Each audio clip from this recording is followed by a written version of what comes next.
When my appendix bursts, my parents, my brother, and even my fiancé are all too busy celebrating my sister's birthday. I'm outside the operating room, frantically calling every family member I can think of to sign the consent form, but every call is either ignored or hung up on. After hanging up on me, my fiancé, Joel Graham, texts back, "Sophie, stop being dramatic. It's Yvette's 18th birthday today. Whatever it is can wait until after the party." I quietly set my phone down and sign the consent.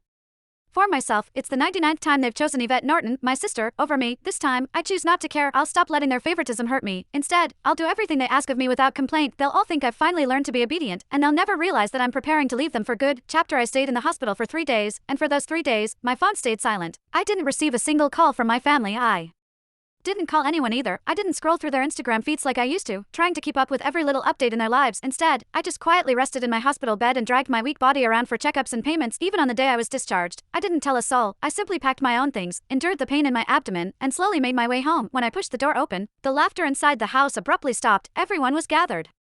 In the living room, my fiancé, Joel, was sitting beside Yvette with his arm casually draped around her shoulders. The moment he saw me, he pulled his hand back and gave me an awkward smile. "Soph, you're back. Where have you been these past few days?" My brother, Joshua Norton, let out a cold snort. Where else would she have gone to? She just didn't want to show up to Yvette's birthday party. She always has to ruin things for her since she can't stand seeing Vivi happy. I didn't say a word.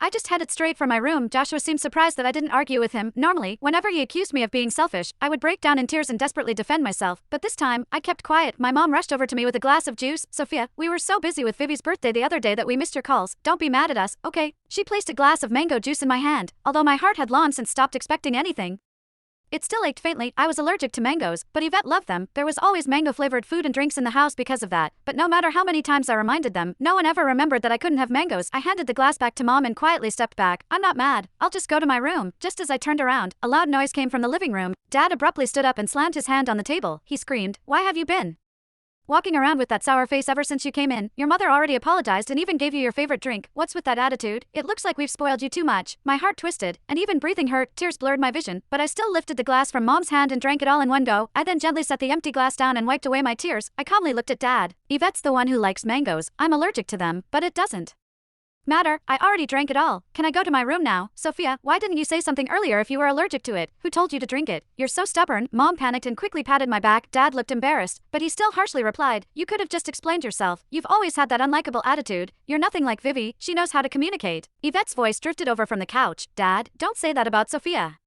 You'll make her sad." She sounded gentle, but the smugness in her eyes was impossible to hide. Yvette had always used my dullness to highlight her perfection. No matter what it was, she loved comparing herself to me. She would only be satisfied when she got to trample me. I should have felt hurt, but my heart only felt numb. Even when faced with such humiliation, I felt no emotions anymore. "I'm sorry," I said. "It won't happen again." The moment the words left my mouth, everyone in the room